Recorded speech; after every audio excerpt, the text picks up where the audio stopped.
Body Beautiful. We're going to be taking your calls with any questions you might have for Dr. Mealy about eyelid surgery. Here's the phone number, 800-440-4884. We'll also be putting the number up for his office at the end of the segment and during the segment, so be ready to write that down. Remember, any advice we give you today, you want a second opinion as well.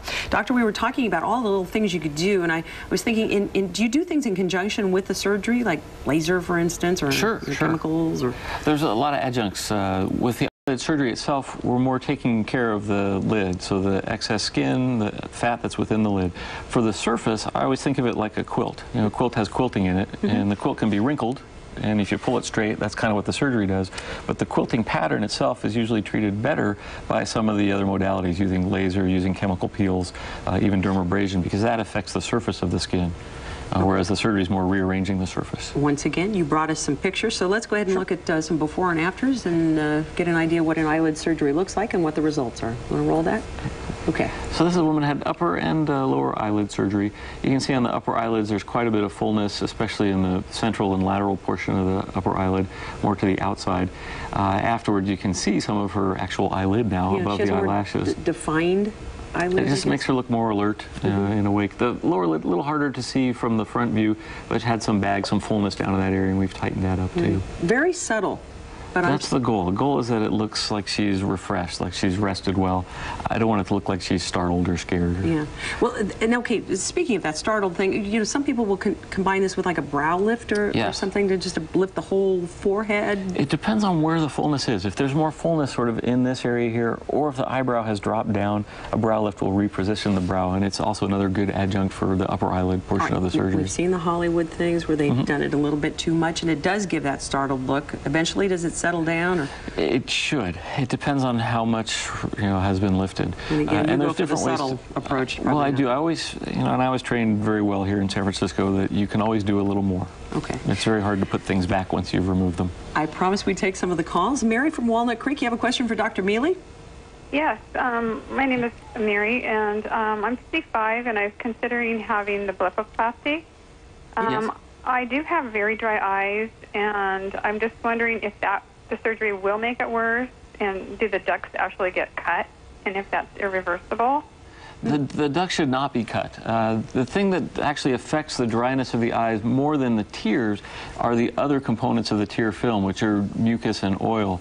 Those are made in, for the most part, in the eyelid itself. And right after surgery, sometimes the nerves that go to the eyelid will cause some numbness and also cause those glands to not work as well. If we're doing eyelid surgery, if I'm doing eyelid surgery on someone who already has dry eyes, I usually will have them see their ophthalmologist. We'll do a test to see how much tear production there is, and it kind of gives us an idea of what risk we're taking. And if there seems to be more risk with worry of dryness afterwards, which could be quite uncomfortable, then we may just do uppers or lowers one at a time so that the other eyelid can make the mucus, can make the oils, and keep that tear film from evaporating too quickly.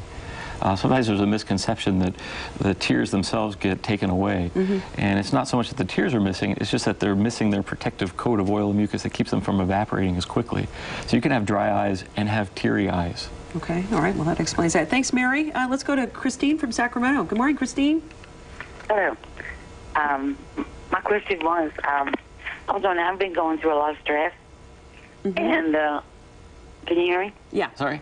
You're on the air. Okay, I've been going through a lot of stress and everything, and I was wondering, when your eyes, they puff up underneath, you know, the fatty part, yes, you have to be put to sleep to have that removed.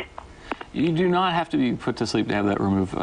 Most of the blepharoplasties I do are under local with some sort of light twilight. And I find it's advantageous because I can have you actually move your eyelids, but you're still sleepy, you're not remembering much of what I'm up to. It helps me in terms of being able to remove as much as I can to get the best result we can, but not remove so much that the eyelid doesn't close or doesn't move appropriately. Well, doctor, that begs the question. I mean, how much downtime is there? Because, you know, we all heard about a black eye. I mean, does that actually happen to you? Do you get a lot of bleeding or bruising in that area? There usually is some bruising, and it's very similar to a black eye, so it takes about a week, 10 days to go away. There are some some herbs that help. I use Arnica montana, which seems to decrease swelling and bruising. Probably takes 3 to 4 days off the bruising for most people. I mean, this is not one of those surgeries that you could just bounce back and show up at work and people don't know what you've done. I mean, Depends it's on kind how of much obvious. explaining you want to do, yes. But I think in terms of how you feel, it's not a painful operation. The eyes may feel a little tired and strained for a few days, which can be somewhat frustrating because you feel fine, but you just you don't want to go out and explain what happened. So in terms of, on the scale of pain, you know, in plastic surgery, that actually... It's on the low end. Well, so, yeah, people usually think the eye is such a sensitive part of the body, but Sure. And in terms of healing, does it heal faster than other parts Heals of the body? extremely quickly because the eyelid skin is some of the thinnest skin in the body, so it heals very quickly. There's not a lot of tension across these types of repairs, so again, it'll help it heal very, very quickly. Okay, how long does something like this last? I mean, once you have it done, is that a lifetime guarantee, or through gravity does it start to It fall depends, again? you know, it depends on a couple of things. It depends on where we're starting from, obviously, and it depends on how the skin ages. Again, I would rather go back and take a little bit more at a later date than have too much and have everything corrected all at once. But for most people, once is enough. The upper eyelids tend to be recurrent a little more frequently because the brow can drop, and it's kind of like a snowplow. It pushes that skin in front of it, so then we get more skin on the upper eyelid. Occasionally it means going back, taking a little bit more skin out with the eyelid surgery. Sometimes it means doing a brow lift. Okay. Doctor, unfortunately, we're out of time. It's been happened so very fast. informative. Yes, it is. I guess we'll have to have you back. For more glad to be here. information, yes, about Dr. Mealy, you can call him, 925-943-6353, or go to drmealy.com. Thank you so much for joining us.